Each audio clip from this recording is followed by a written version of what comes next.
ang budget ng Pilipinas ay hawak lang ng 2 tao.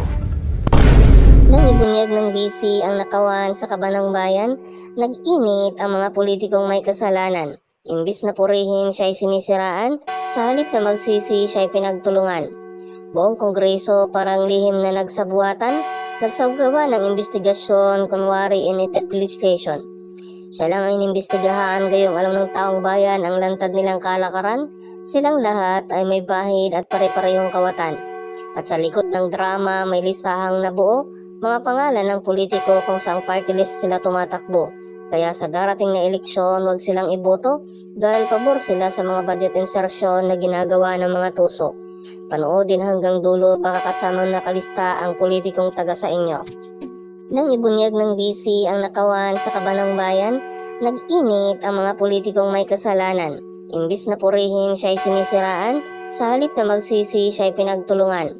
Buong Kongreso parang lihim na nagsabuatan, nagsagawa ng investigasyon, kunwari initiated legislation. Siya lang ay inimbestigahan, gayong alam ng taong bayan ang lantad nilang kalakaran. Silang lahat ay may bahid at pare-parehong kawatan.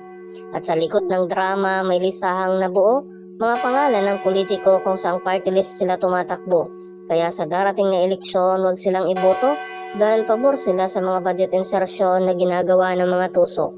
Panoodin hanggang dulo, baka kasamang nakalista ang politikong taga sa inyo.